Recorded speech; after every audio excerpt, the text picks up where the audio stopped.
gente vai ter um bate-papo muito legal para conversar sobre a formação, o perfil e principalmente o futuro da pessoa de desenvolvimento, da pessoa de tecnologia, né? O que a gente acredita que vai acontecer com esse profissional, a gente que trabalha na área já há muito tempo, teve uma formação de um jeito, teve experiências de um jeito, o pessoal hoje está tendo uma outra formação em desenvolvimento e inteligência artificial, Generative AI, vai ter uma mudança, gera uma mudança ainda maior no perfil de desenvolvimento.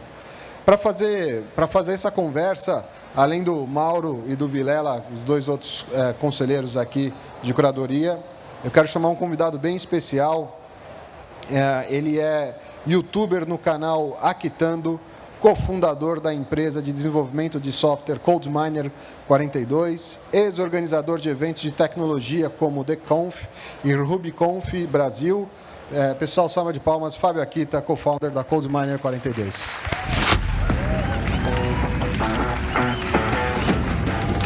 Akita está super bem-humorado para vir falar com a gente. Valeu, Akita. Vamos juntar.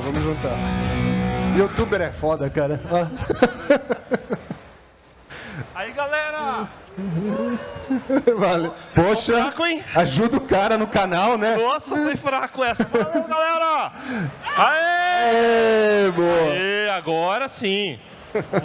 Valeu. Agora podemos conversar. Fica à vontade, cara. Vamos ficar no conforto aí do lar aí. Aqui tá, pô, obrigado, cara, por ter vindo e topar. Eu sei que você adora falar em público e conversar com muita gente.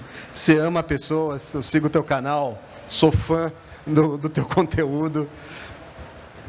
Cara, assim, a gente, né, nós quatro aqui viemos na carreira de desenvolvimento. Em algum momento, a gente, ainda alguns aqui, né, o Vilela principalmente e o Mauro gostam de enfiar a mão em código ainda. A gente acaba trabalhando com desenvolvimento. Eu queria que você começasse contando um pouco na tua visão o que mudou do momento que você começou a trabalhar como desenvolvedor e programador.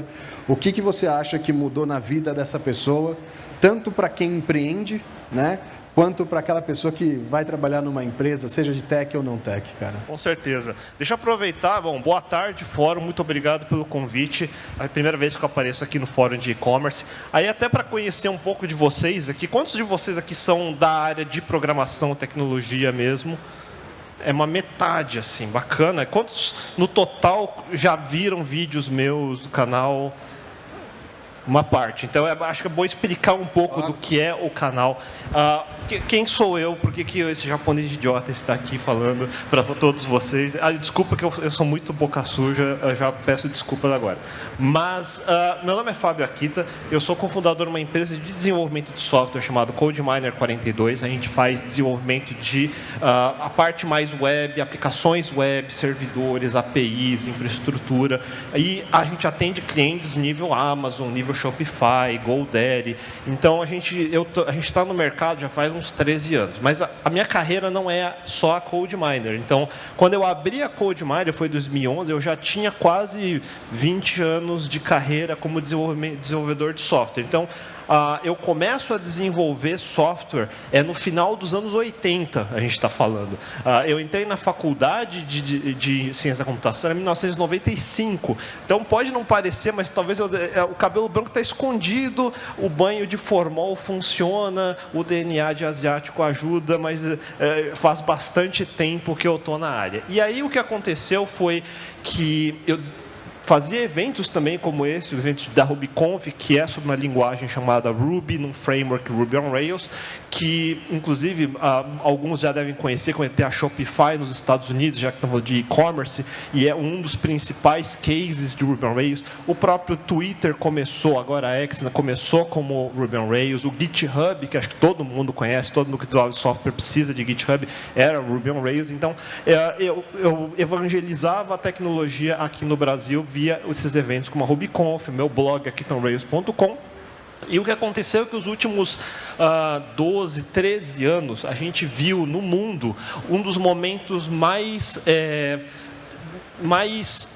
de maior crescimento na adoção de tecnologias e de startups. Então, tanto que a gente alguns chamam como a bolha das startups, que aconteceu desde 2010, mais ou menos, e culminou nos últimos anos. Então, todo mundo que iniciou carreira durante esse período, ele só viu um mercado que crescia sem parar, em linha reta, sem interrupções nenhuma. Então, chegou num ponto que cresceu tanto e tão rápido que todo mundo queria virar. Chegou uma hora que todo mundo queria virar programador. Antes da pandemia, a gente está falando de 2017, 2018.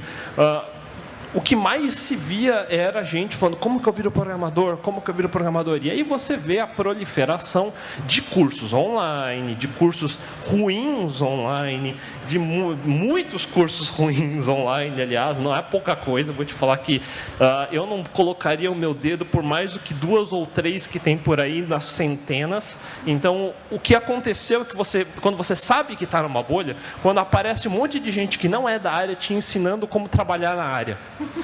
Então, era aquele cara que nunca trabalhou na vida de programador te dizendo: não, eu vou te ensinar em 2 semanas, você vai trabalhar no Google. Não, 6 meses você é sênior de programação. From zero to hero, né? Aqueles cursos.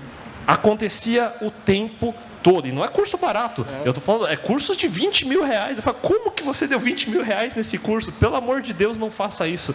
Então, o que aconteceu é que em 2018, aí foi uma reação minha a esse boom que estava acontecendo, e aí eu queria explicar para as pessoas o que é esse mercado, como ele funciona, por que aquele timing era diferente dos outros momentos da história, o que significa essa carreira, e aí que nasceu o canal Aquitando, onde eu explico não só a parte de introdução à ciência da computação mesmo, não é introdução a como instalar um navegador, não é computação básica, é ciência da computação, e juntando com explicações sobre o mercado financeiro, sobre os mercados em geral de startup, eu explicando por que ele está prestes a explodir. Isso era 2018. Aí aconteceu a pandemia, aí eu expliquei o que iria acontecer durante e no pós-pandemia, e de fato o que acabou acontecendo para muita gente que é da área, viu 2022 sendo o ano onde tudo explodiu. Aí começou a vir layoffs como se não houvesse amanhã. Layoff virou o palavreado menos feio de falar demissão geral, né? Então, não, todo mundo na rua, né? Layoff. É menos feio. Mas é 10 mil de layoff no Meta, 10 mil de layoff na Amazon, 10 mil de layoff na Microsoft, e o resto do mercado seguiu dessa forma. Agora, respondendo a pergunta, desculpa que eu falo muito, mas enfim. O que eu vejo de diferente é o seguinte: tem um vídeo que eu fiz chamado Dimensão do Tempo, e é uma coisa que você só entende depois de algumas décadas, e isso é um problema, porque muito gerador de conteúdo, qual que é o problema? A maioria dos seniors de programação são péssimos de comunicação, são horríveis, eu fico muito bravo. Por isso que ele é bom. As melhores cabeças, eu não sou o melhor programador, eu já conheci programador muito melhor, daqui até o teto, eu já conheci uma gama de programadores que me deixa no chinelo. Aí o desgraçado vai falar, ele não consegue falar, porque ele acha mundano explicar o básico. Então ele olha para a plateia aqui e fala assim: você é burro, você é burro, você é burro, você é burro, eu não vou perder tempo explicando. E ele não explica. Então o que acontece? Abre espaço para quem sabe explicar, mas não é sênior, explicar qualquer coisa. E aí todo mundo segue, esse cara se torna um influencer. Então você vai ver caras nem trabalhou 5 anos, mal se formou na faculdade, querendo dizer para vocês como vai ser a sua carreira nos próximos 30 anos. Eu falo: por que você está assistindo esse cara? Não faz nenhum sentido.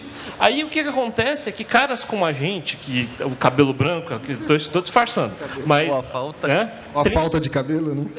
Então a gente tem que aprender a se comunicar como as pessoas se comunicam no mundo atual. E uma das formas de fazer isso não era publicando um livro de 500 páginas, era fazendo um canal no YouTube. Então eu decidi fazer um canal no YouTube que era a forma mais acessível para as pessoas de entender o que eu quero explicar, o que aconteceu nas últimas décadas que eu vi em primeira mão, para tentar explicar o que vai ser as próximas para quem está começando agora. E a maior verdade é a seguinte: quando eu falei, eu comecei a faculdade em 1995. Em 1995, a internet era opcional. Entenda um mundo onde a gente discutia a viabilidade da internet. Tipo, talvez seja só um hype. Eu acho que pode não existir. Isso a gente está falando pré-anos 2000. A gente estava preocupado que o mundo ia acabar no ano 2000 por causa do bug do milênio. Exato. Ninguém ia prever que a CrowdStrike ia fazer merda semana passada e derrubar todo mundo. Mas, enfim, o que aconteceu semana passada era o que a gente temia que fosse acontecer no ano 2000. Daí passou o ano 2000... Começou deu a queda, o crash, a bolha, a gente teve um crash geral, a gente nunca viram um crash tão grande, e todo mundo falou que a gente sabia que a internet era um hype. Não devíamos ter investido nisso. Essa porcaria de internet quebrou o mercado. O programador foi para a rua. E programador foi para a rua numa época que a gente o mundo ocidental começou a aprender a lidar com outsourcing para a Índia. Então, ou seja, além de não ter emprego, você ainda estava perdendo para a Índia. Então, isso já é daquela época. Demorou anos para começar redes sociais, blogs e tudo mais. E aí, o Jobs dá o último presente dele antes de ir embora. 2007 sai o iPhone, 2009 sai a App Store, e aí começa um boom mobile. Na faculdade eu não tinha ideia de que a gente ia ter celular com apps. A gente não sabia se ia ter celular, primeiro de tudo. Agora, celular que tem programas ainda, era completamente ficção científica em 1995. Tinha só Palm. Antes do Palm. Tem gente que programou em Palm. Jogo da cobrinha. Palms. Os Palmzinhos, para quem nunca viu, parece um celular. Mas agora imagina você ter... programar sistemas nos anos 90 com 64 kilobytes de RAM. Kilobytes, não é mega, não é giga, etc. Aí o que acontece agora é que a gente começa a falar de IA, Generative AIs, principalmente. Então todo mundo agora pensa, nossa, IA é a revolução. A gente que é da área de computação, a gente vem falando de IA faz décadas também. Então desde que eu estava na faculdade, a gente já estudava sobre inteligência artificial. Então agora, finalmente, as pessoas estão, na população em geral, começaram a olhar e falar, nossa, esse negócio não era só brincadeira de nerd. Não, esse negócio funciona, né? Então, aí agora a gente está discutindo, é o motivo de eu estar aqui agora discutindo sobre aí. Eu nem sou...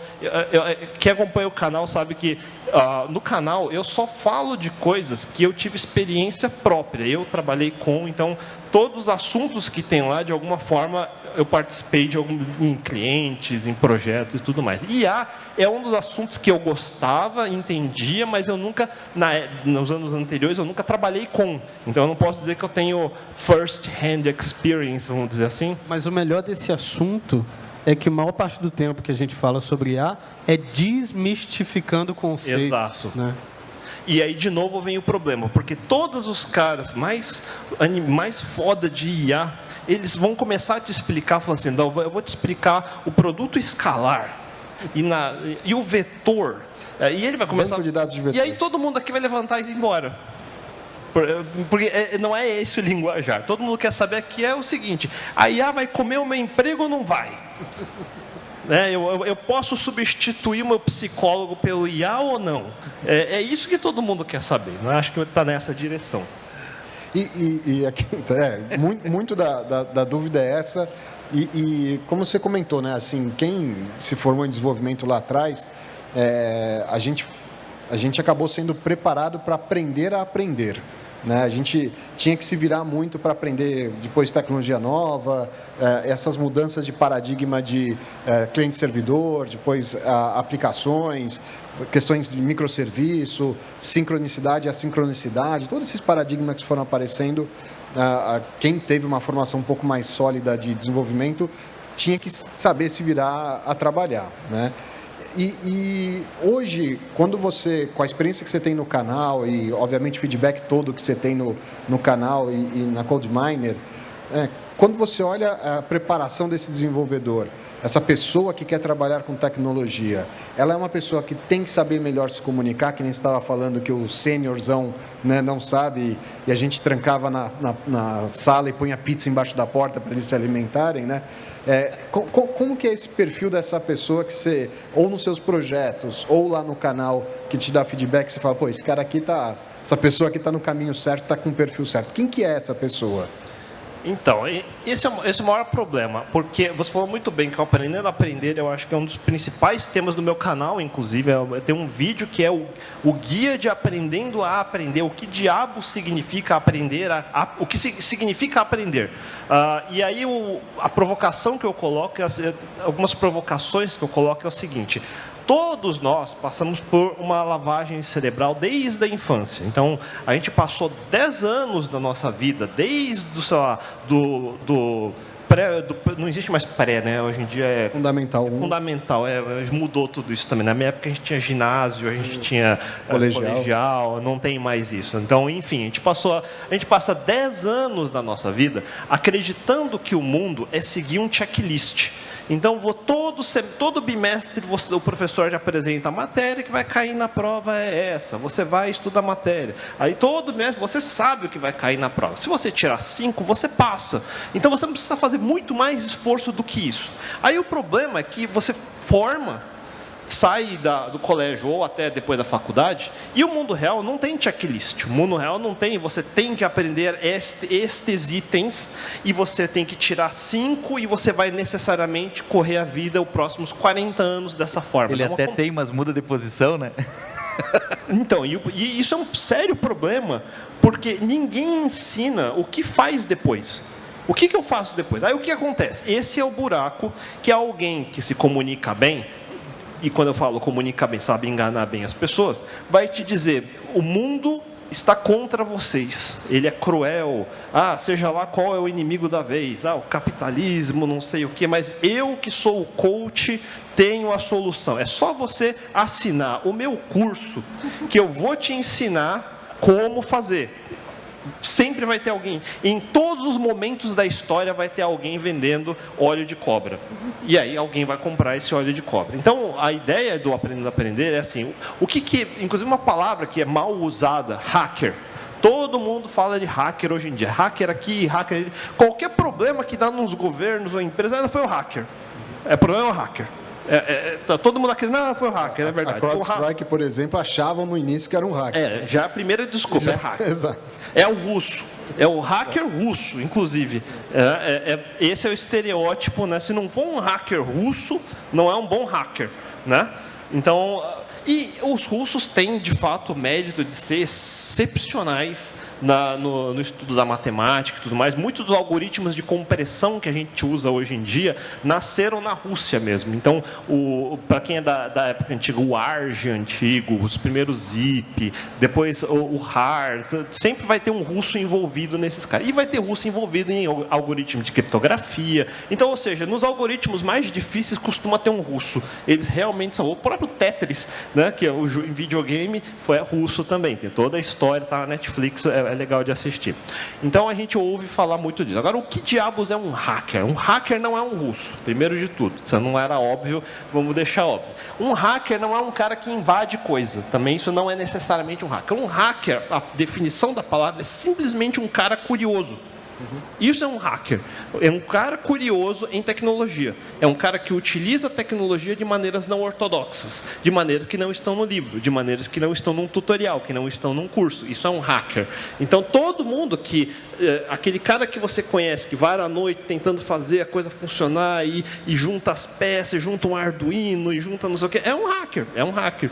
Ele não precisa estar invadindo a NASA para isso. E que tem um perfil de não ficar perguntando para o outro como fazer. Ele quer estudar, né? Ele quer descobrir como fazer. Autodidata.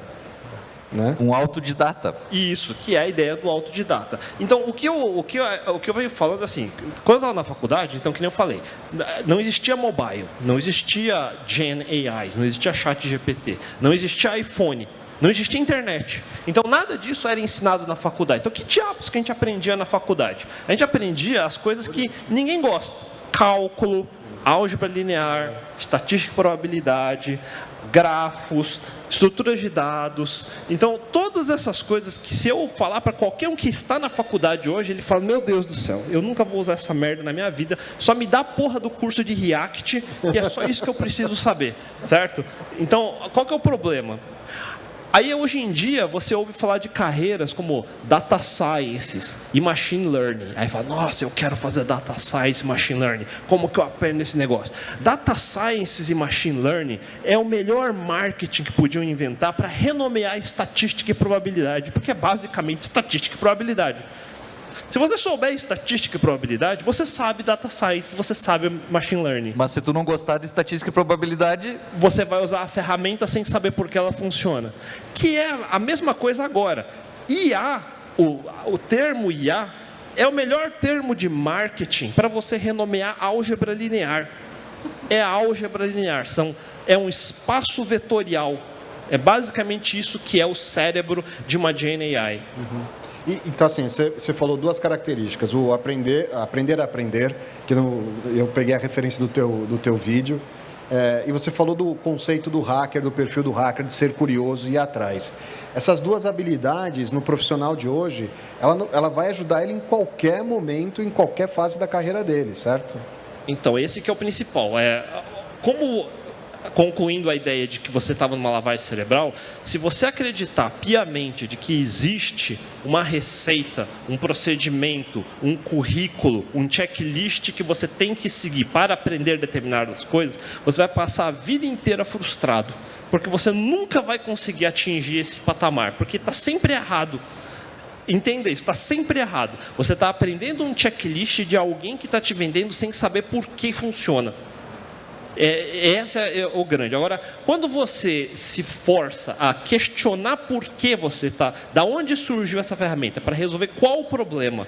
Então, primeiro você volta no passado, entende qual é o problema que essa ferramenta nasceu para resolver. Nenhuma ferramenta brota do chão, mas todo mundo trata coisas como o IA, por exemplo, parecendo que um alienígena passou, jogou na Terra uma cápsula, a gente só ligou na tomada e nossa IA. ChatGPT nasceu assim, eu sei que eu vi no Reddit, foi assim que nasceu. Então, mas não foi assim que nasceu. Tem muita gente que ainda, até agora, vai em podcast, vai em TV e tem a pachorra de me dizer, porque nem os cientistas sabem como o IA realmente funciona. Eu falo, excuse me, como é que é? A gente sabe exatamente, nós programamos cada linha desta porcaria, nós realmente sabemos como ela funciona. Não existe isso de nós não sabemos como funciona. É bullshit de coach querendo vender solução. É porque quando você deixa um mistério que ninguém pode resolver, fica muito fácil de qualquer um entuchar qualquer história que ele quiser. Porque ninguém sabe como funciona, então talvez isso funcione, porque aí vai sempre ficar, mas tem a possibilidade disso funcionar. Não tem. Não tem. O que muitas vezes acontece é que a empresa que fez aquele produto não quer que você saiba e faz uma caixa preta e não te conta, mas ela sabe como funciona. Né? Isso é outro excelente ponto. Eu estava comentando agora nos bastidores, que nos últimos 20 dias, eu sou investidor de bolsa também, então outro dos meus hobbies, depois de ser programador, é ficar acompanhando o mercado financeiro. Alguns dos vídeos que eu fiz no canal explica justamente o mercado financeiro e como esses momentos funcionam. Então, o que acontece? Recentemente, os mercados financeiros, as Big Techs, todas crasharam. Todas crasharam. Eu fiz um tweet ontem que, se você pegar, a gente chama de Magnificent Seven, as 7 maiores empresas de tecnologia do mundo: Apple, Microsoft, Tesla, Google, Meta, Nvidia, tinha mais uma, esqueci a outra, mas são 7, os 7 maiores do mercado. Eles perderam nos últimos 20 dias. Quando fala perder, parece que alguém roubou o dinheiro, né? Mas não é quem perdeu. Eles desvalorizaram 2,6 trilhões de dólares. Para ter uma noção do que significa isso, isso é quase 3 vezes a Bovespa inteira.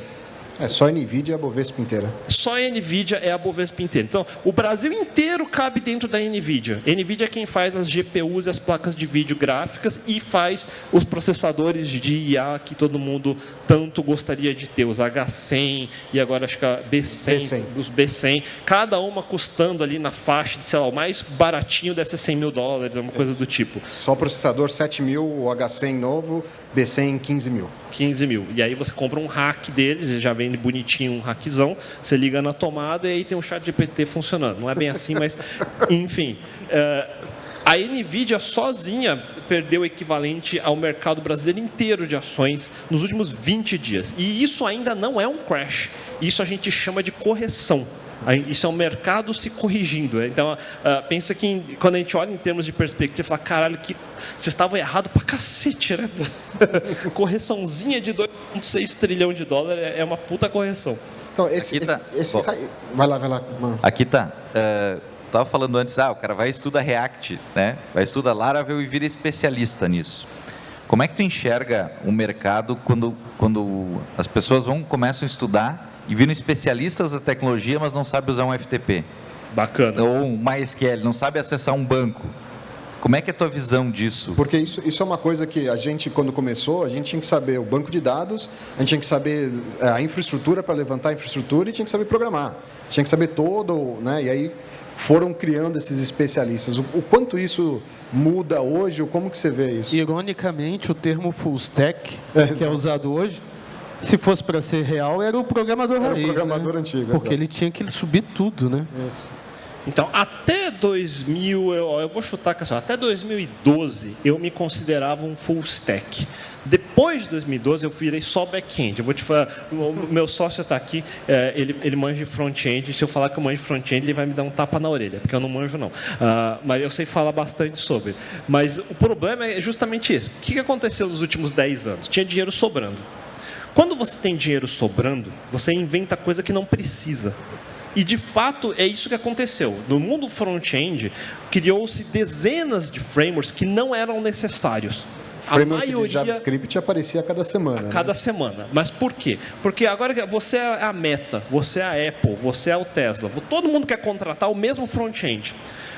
Mas aí eu preciso manter esse cara. Então, uma das formas de fazer isso é você tornar ela leal a uma ferramenta, não a empresa. Então, a Meta inventa o React, o Google inventa o Angular, a Microsoft, acho que não lembro qual dos dois que era, TypeScript da Microsoft, enfim. As empresas criam essas coisas para manter as pessoas dentro do seu ecossistema. Aí evita você ficar pulando de um lugar para o outro. É a mesma coisa na Apple. Por que eles não por que não faz tudo sem JavaScript? Não, porque eu quero que o cara saiba Swift. Porque se você quer programar iPhone, é Swift. Mas poderia ser outra linguagem. Poderia, mas eu não quero.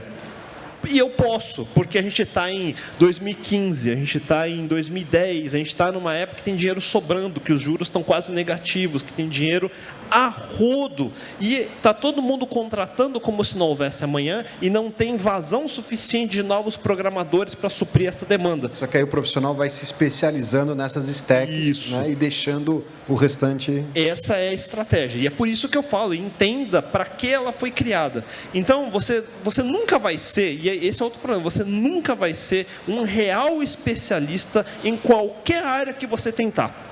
Eu vou dar um exemplo. Nós falamos português. Nenhum de nós é um especialista na língua portuguesa, apesar da gente viver a vida inteira aqui. Isso vale para qualquer lugar. Mesma coisa para qualquer tecnologia. A gente sempre vai saber o suficiente para resolver 80% dos problemas. Os 20% de conhecimento para resolver os 80% do problema. Esse é sempre o patamar inicial que a gente espera. Esses 20% são fáceis de aprender. Não é difícil. Então é muito fácil você fazer um curso, assina qualquer um desses cursos online, faz 2 semanas de React, 2 semanas de Angular, 2 semanas... Você consegue aprender esses 20% que resolve 80% do problema. Então, muita gente faz, de fato, depois de ter um certo nível de conhecimento e aprende a primeira linguagem, o primeiro framework, não demora mais do que uns 3 meses para ir para o próximo. Porque você já tem um nível de júnior depois de uns 3... se você é muito devagar, você vai 6 meses. 6 meses, eu vou ter um nível júnior. Não é tão difícil assim. E se a pessoa for curiosa e tudo mais? Isso, para começar a fazer os exercícios na prática e você consegue resolver. Óbvio, o problema mais avançado, aquele que só uma equipezinha especial dentro do Netflix sabe resolver, esse é o nicho, vamos dizer, especialista, o cara que sabe escrever o código da engine do JavaScript do V8 que trabalha dentro do Google. É um nível muito específico. Ninguém vai saber, quase ninguém vai precisar saber isso. E aqui tá, antes de entrar em AI, que a gente queria conversar bastante, A gente teve, hoje de manhã a gente conversou bastante, o Osvânio, que é do iFood, estava aqui, a Mel, que é da Swap, eles estavam falando muito da cultura de tecnologia nas empresas, né? E uma coisa que eles comentaram é que nas empresas deles, principalmente o Osvânio falando do iFood, o pessoal de negócios é um pessoal que gosta de tecnologia. Então, a vida dele como diretor de engenharia, ela é um pouco mais fácil do que nas outras empresas, porque do outro lado tem uma pessoa de negócio que gosta de falar do assunto e trata a pessoa de tecnologia como parte da discussão de negócio.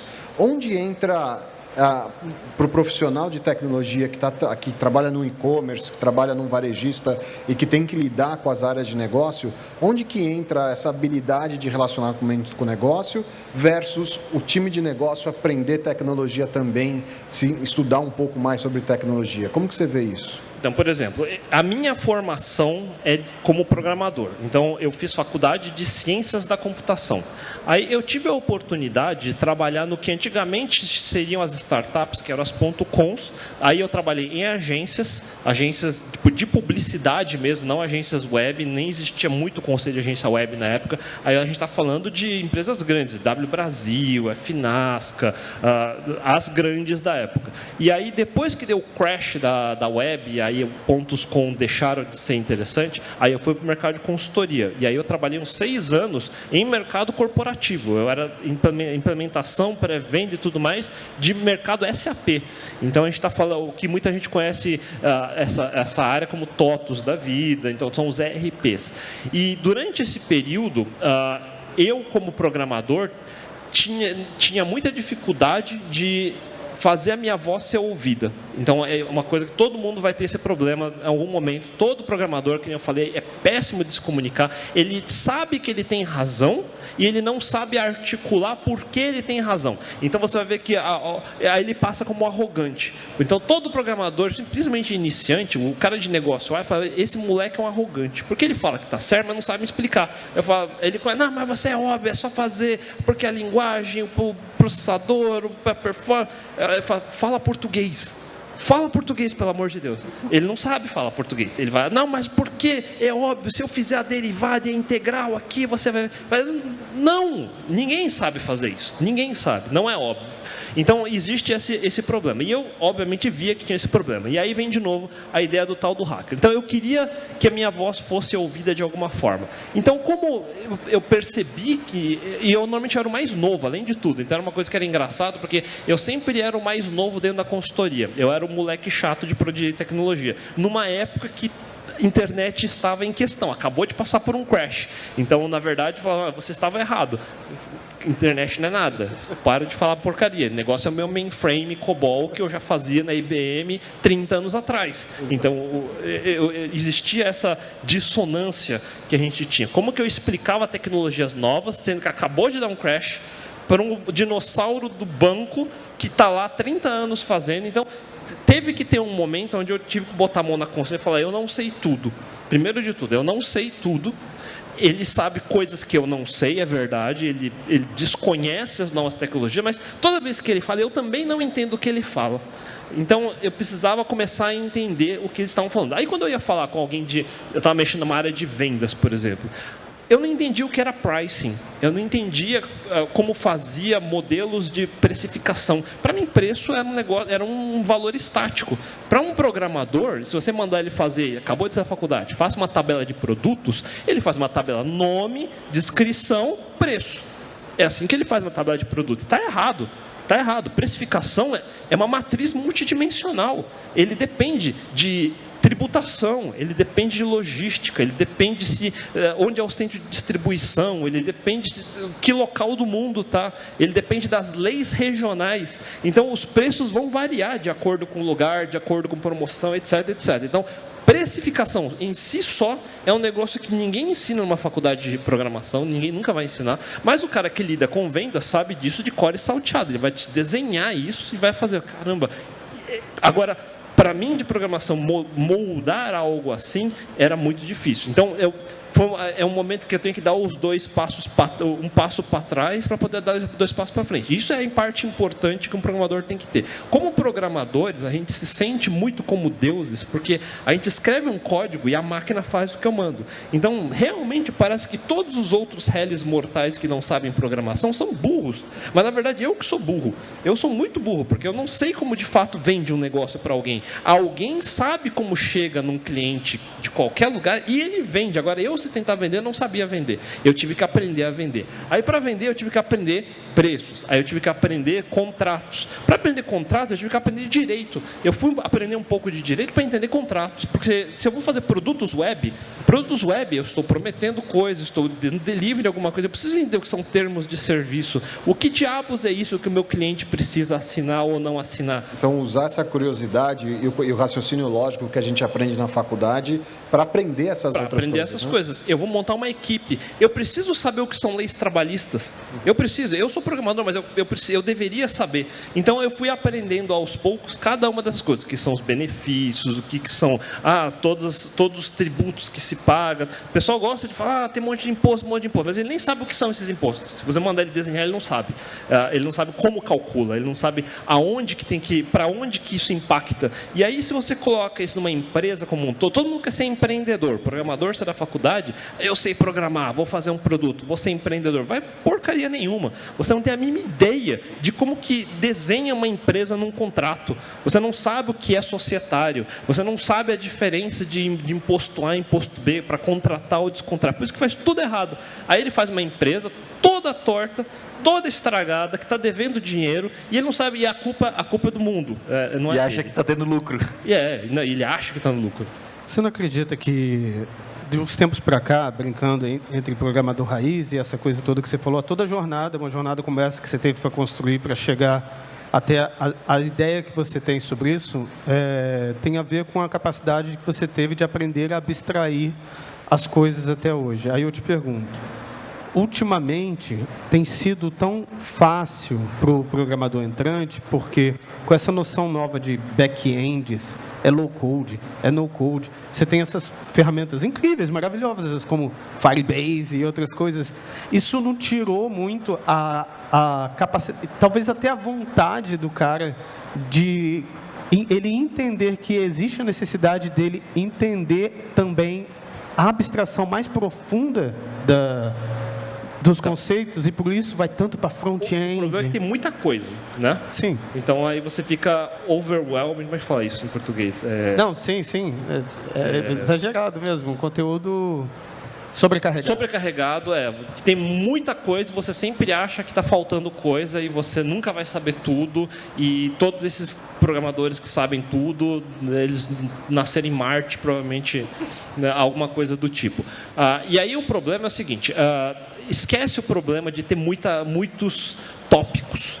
E sempre vai ter muitos tópicos. Agora eu vou dar alguns exemplos. É que eu estava falando, mobile não existia. Agora, pense em desenvolvimento de software, ágil, tal, metodologias ágeis. Eu tinha que saber metodologia tal. Pensa que o manifesto foi escrito em 2001. Aí você para e se pergunta, como que as pessoas desenvolviam software antes de 2001? Então, era tudo pré-histórico. A gente soltava uns códigos no chão e via se grudava, e é assim que fazia código. Não é assim.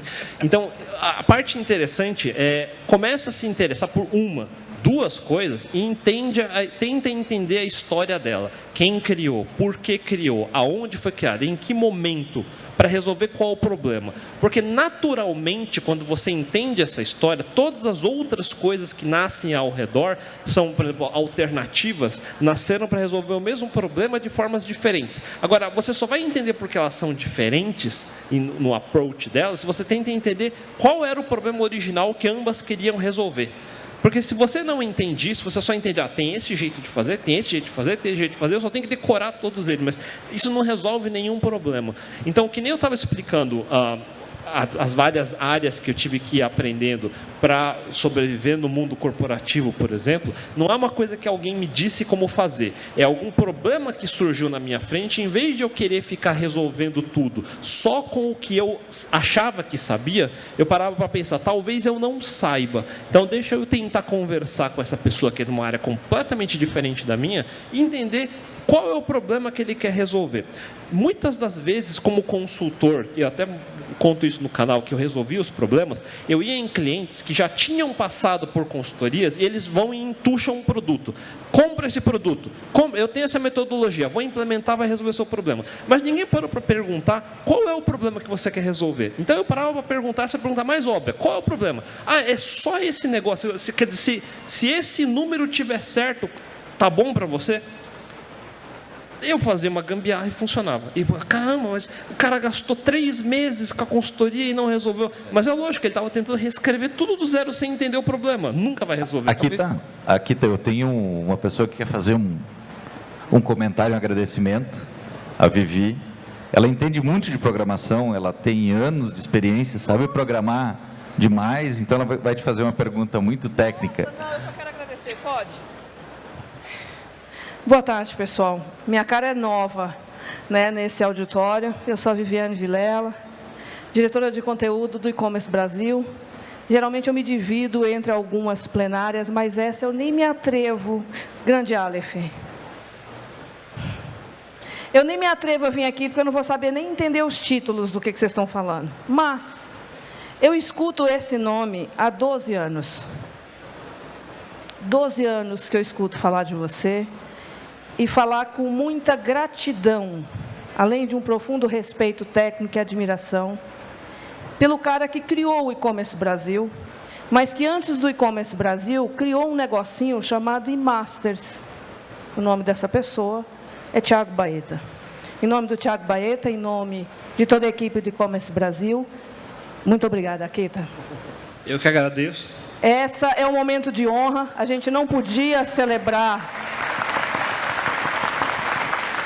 Essa plenária começou em 2015, por causa daquele moço lá, que foi atrás do Thiago, e disse, como que você faz um fórum e não tem uma plenária de tecnologia? A primeira, acho que não tinha aqui, tem umas 60 pessoas, mais ou menos, né, Nácia? Nácia é um grande evangelista, digamos assim, dentro do E-Commerce Brasil, e essa é uma das plenárias que mais crescem ano a ano. E nessa 15ª edição, Akita, seu nome foi pedido de várias maneiras. E a gente disse para o Thiago, você tem uma missão, trazer o Akita para esse primeiro baile de 15 anos. E eu não podia não vir aqui. Thiago está preso na coisa, eu tinha pedido para ele vai te achar em algum momento aqui, porque ele faz questão também de te dar um abraço. Obrigada, Akita. Obrigada, Mauro. Obrigada, Vieira. Obrigada, Nácia. Obrigada, pessoal. Obrigado, Vivi. Obrigado, muito obrigado. E aí, aqui está entrando um pouco já em AI, eu queria pegar 2 percepções suas, tá? Eu queria pegar a sua visão de AI nos negócios, como quem já viveu todas essas transformações que a gente falou, e eu queria que você falasse sobre a vida do desenvolvedor de software com AI para o trabalho do desenvolvedor de software. O que você acha? O que você acha que é ruim? O que você acha que é bom? Você acha que não presta? Você acha que presta? Então, a parte interessante é a seguinte, treinamento de modelos de IA, isso é um dos motivos de porque eu nunca me interessei tanto por falar sobre IA anos atrás. Porque o treinamento de IA é caro, ele não é acessível. Então, para ensinar para um programador normal fazer, encontrar foto de gatinhos, que é o exercício mais simples que tem, isso já custa. Então, o cara, coitado, ele tem uma máquina ali, sei lá, dá positivo para aprender a programar. Não vai rodar, não vai. Sim, desculpa, não sei se tem alguém da Positivo aqui, não tem, né? Enfim, não vai rodar. Agora já foi. Gafes. Enfim, não vai rodar. Mesmo em máquinas potentes, é difícil de rodar. A vantagem desse grande hype que apareceu agora é que soluções acessíveis passaram a aparecer. Mais importante, os modelos pré-treinados passaram a ficar disponíveis para você poder usar. Então, a parte cara é o treinamento. Então, por exemplo, saiu notícia recentemente que a OpenAI, ela fatura fatura hoje uns 2 bilhões de dólares. É uma das startups de maior crescimento da história. Mas ela gasta 5 bilhões por ano. Então, ela está em déficit. De algum lugar vai ter que aparecer 3 bilhões, porque é o que custa para sair do ChatGPT 4 e para um ChatGPT 5. Custa esse tanto. Então, é um enorme problema. Se para a OpenAI custa 5 bilhões, quanto que custa para a empresa nossa aqui? Coitado, nosso pobre coitado aqui não vai fazer nunca. Por outro lado, aí o Zuckerberg está sobrando tempo, está sobrando dinheiro, ele fala, treina uns modelos aí, deixa a galera baixar. E aí eles soltam os modelos. Então, esses modelos, o nome técnico são LLMs, Large Language Models. Então, é um arquivão. E a Meta tem o deles, que eles resolveram dar nomenclatura bonita de Llama. É só colocar 2 As no LLM e vira Llama. Aí você tem a Universidade de Stanford, que pega um Llama e fala, esse Llama ainda é pesado, acho que a gente pode otimizar. E gera uma alpaca. Então, a gente tem alpacas. Então, a gente tem lhamas, a gente tem alpacas. Então, a gente tem um ecossistema animal de modelos para baixar. Tem o Ollama para a gente usar. O Ollama, que é uma ferramenta para Mac, para rodar esses modelos no seu Mac. Mas você pode rodar isso, hoje em dia tem. Se você procurar no GitHub, você vai achar um monte de programas que integram com esses modelos offline, não com APIs do ChatGPT, porque esse é o outro modelo, que é implementar com as APIs de um ChatGPT, Claude, Mistral e todos esses. Mas você pode rodar também local. Então, esses modelos você pode baixar e rodar localmente na sua máquina. Custa. Ainda assim é pesado. Não é um negócio que você vai rodar fácil. Então, uma máquina potente consegue aguentar uma pessoa rodando e a resposta demora alguns segundos, às vezes, para processar. Existem várias configurações e tamanhos de modelos. Então, isso dito, o que a gente tem hoje que é mais diferente são as IAs generativas, que são basicamente geradores de... gerador de lero-lero. Quem é programador das antigas sabe o que é um Akinator, sabe o que é um gerador de lero-lero. É a mesma coisa. Gerador de texto de IA, ele não é inteligente. Então tem que tomar muito cuidado que eles não substituem nada de que já foi feito antes. É só usar IA para tudo. Não. A IA ela é boa para gerar lero-lero. É só isso que ela gera. Então, o lero-lero dela vai ficando cada vez melhor quanto mais petabytes de dados você vai dando no treinamento. E ainda assim, quando você perguntar um negócio que ela não foi treinada, ela vai te soltar um lero-lero. E é um lero-lero com convicção. Você não pode acreditar. Quando ela faz conta, ela não está fazendo conta. É porque ela passou no treinamento um monte de livro de matemática que tem as contas, ele só deu um copy-paste. Ele está dando copy-paste da conta. Ele não tem a mínima ideia de como faz uma soma, multiplicação. Mas em alguns livros tem tantos exemplos de números que ele usa aquele exemplo. E em algum momento, se você seguir a conversa demais, ele vai errar a conta. E se você só acreditar, você vai dar copy-paste na resposta errada. Ontem, brincando com o Nicoleles, eu citei para ele que não confundir generatividade com criatividade, né? Sim, não tem nada a ver. Inclusive, a gente chama criatividade nesse mundo de IA, é um número aleatório. Existe uma coisa chamada temperatura, que alguns chamam de criatividade, que é um número aleatório. É só para aumentar a entropia da resposta, para ela não responder a mesma coisa. É basicamente isso. Então, não existe, eu vou categoricamente afirmar, nenhum ChatGPT, Claude, Llama, nenhum deles tem qualquer resquício de inteligência.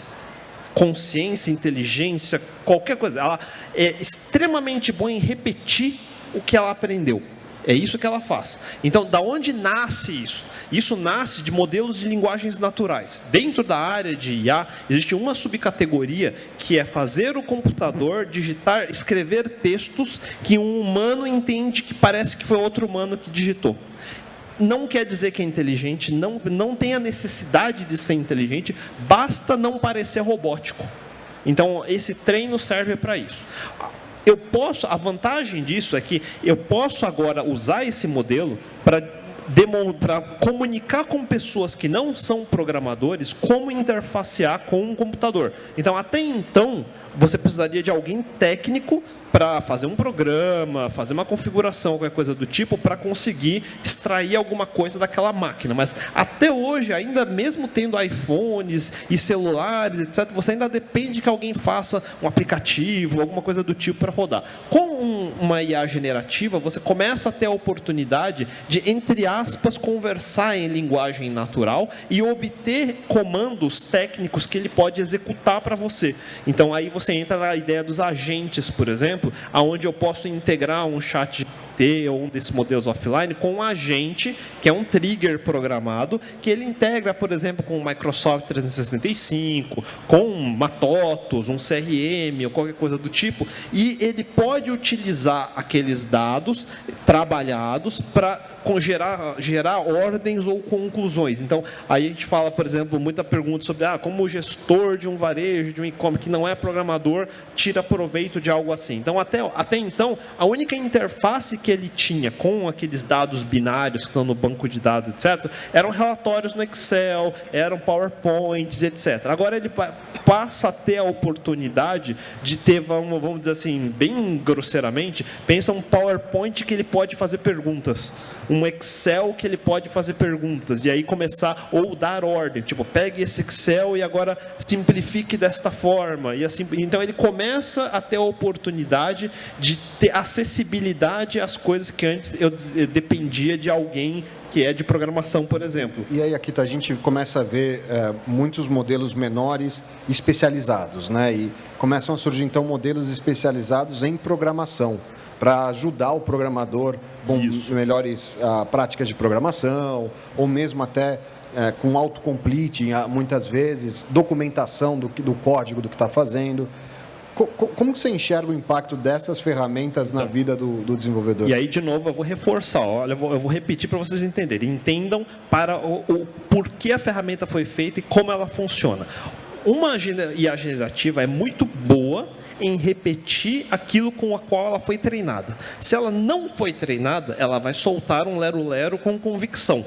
Essa é o princípio por trás. Então, quando a gente fala em programação, por exemplo, existem vários modelos especializados que foram treinados, por exemplo, com o código do GitHub.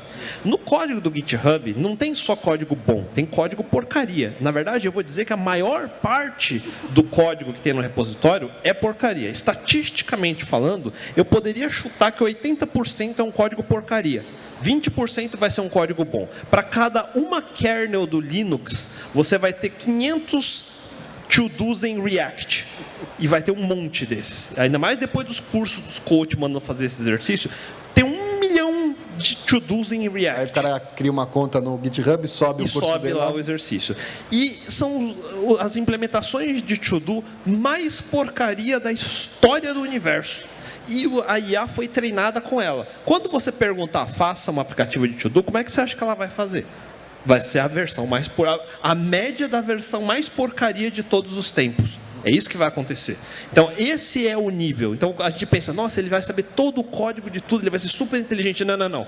Ele foi treinado com os piores códigos de todos os tempos. São os piores códigos de todos os tempos. Em Arduino, aqui tá, Arduino, para programar eu fiz os testes, o nome da biblioteca muda.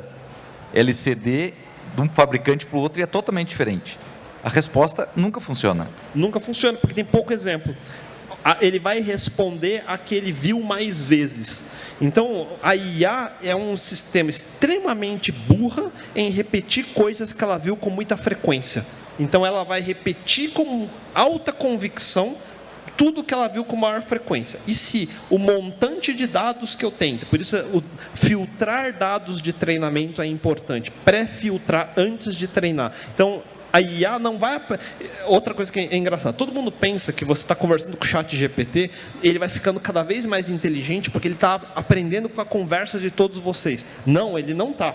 Ele é um modelo estático. A conversa de todo mundo, todos nós, não só vocês, eu também, é uma droga como material de teste. É horrível. Se ele realmente tentasse se treinar com a conversa de todo mundo, ele ia ficar mais burro a cada vez que fosse falando, porque a maioria das conversas não é inteligente. Não vai funcionar. Então, todas as IAs, para ser uma boa IA, ela tem que passar por um filtro do material de teste, de treinamento, primeiro.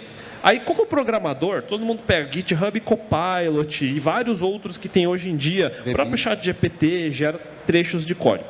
Para gerar trechos de código, ótimo, especialmente aqueles que é o que todo mundo pergunta, que está no Stack Overflow, que está no Google, você vai achar. Está no Medium.com. Como é que eu faço um get? Como é que eu faço um post? Como que eu conecto nessa API? Como que eu conecto no banco de dados?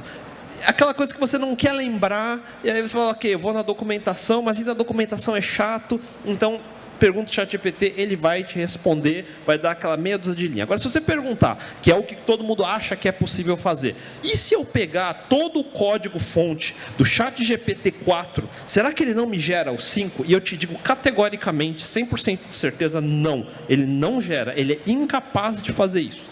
É incapaz. Ele, não existe essa capacidade programada. Não é uma possibilidade, não é 1% talvez, não existe essa possibilidade. Não existe. Então, esse você pode citar. A Akita disse, não existe. Mas o cara da OpenAI, o pesquisador, falou que é perigoso. Não sei que drogas que ele anda usando. Não sei. Eu não tenho ideia de por que ele está falando daquilo. E entenda, ele está falando disso já faz uns 4 anos. E pior de tudo, afirmações desse tipo precisam de evidência. 4 anos depois a gente não tem nenhuma. É que LLM, né, tem 4 funções que ele faz relativamente bem, que é sumarizar textos, expandir textos com base no treinamento dele, inferência e tradução. Inferência, mais ou menos, mas inferência, por exemplo, de você conseguir trabalhar códigos-fontes que você já tem e pedir para ele fazer uma inferência em cima de um código que você tem, eles até conseguem fazer alguma coisa. Mas se você pedir para ele falar, não, mas complete para mim, crie alguma coisa diferente para mim, aí eu acho que... Ele não tem como. Não. Ele não tem como. Então, de novo, para fazer o básico está em todo tutorial, toda documentação tem exemplos. Aquele código, ele vai te cuspir correto. Então, para quem está aprendendo a programar, pode ser um bom auxílio. Então, porque uma coisa que é bizarro... Isso é melhor que um coach. Não, olha só. Eu fico bravo, e todo mundo já viu meus vídeos, sabe disso, que todo mundo que me manda uma pergunta técnica... E vem Akita, eu já procurei no Google, eu não consigo achar. Aí eu pego a pergunta dele, copy, jogo no Google Paste, eu mando um link para ele. É isso que você está procurando? Nossa, Akita, você é muito bom, eu nunca... Era o primeiro link da página de resposta. Eu falo, você não procurou, cara, você não procurou. Se você tivesse procurado, era o primeiro link. Nem Stack Overflow também ele achou. Todos os lugares vai ter. Parta do princípio, você como iniciante, não existe uma única dúvida que você vai ter que já não foi respondida N vezes. Você não encontrou o único problema que ninguém no mundo nunca encontrou. Isso não acontece. Não acontece. Em 30 anos eu nunca vi isso acontecer. Não acontece. Então, se você não encontra, não é que não tem no Google, é que você não sabe procurar. Então, o que o ChatGPT vem fazendo hoje em dia é que ele se torna mais uma forma de tentar procurar no Google. Então, tanto que um dos produtos que a OpenAI anunciou semana passada foi justamente o Search GPT, que é para ser um procurador que está tentando concorrer com o Google. Não vai substituir o Google, está longe disso, mas, de novo, pode servir para esses nichos. Então, para quem é iniciante em programação, vale a pena entender. Mas ele é incapaz de fazer um novo código. Se eu mandar, por exemplo, me gere um kernel de sistema operacional inovador que é melhor do que a kernel do Linux e do Windows, e ele não sabe nem por onde começar. Ele não sabe por onde começar. Se eu perguntar, faça em Rust, ele vai achar um tutorial de como fazer uma mini kernel em Rust que alguém publicou num blog, e ele vai te cuspir isso de volta. Mas não foi ele que adivinhou. Toda vez que ele dá uma resposta é porque ele viu em algum lugar. Então, toda vez que você acha que a resposta foi inteligente, que você não existe, não é que a IA foi inteligente, é você que não sabia. Entenda que você não sabe, você achar impressionante a resposta do IA é só que você não sabia o que já existia. é termômetro da nossa ignorância. É só isso. Se você fosse no Google e procurasse, você vai achar. Vai achar. Beleza. Senhores, Akita, muito obrigado pelo papo, obrigado pelo tempo. Eu vou atrapalhar um pouco ainda a tua agenda e deixar você disponível para o pessoal bater papo. Eu sei que tem muita gente que vai querer te fazer pergunta, tirar foto, conversar um pouco. Pessoal, salva de palmas para o Akita. Obrigadão, pessoal. Não tenham medo, a IA não vai substituir vocês tão cedo.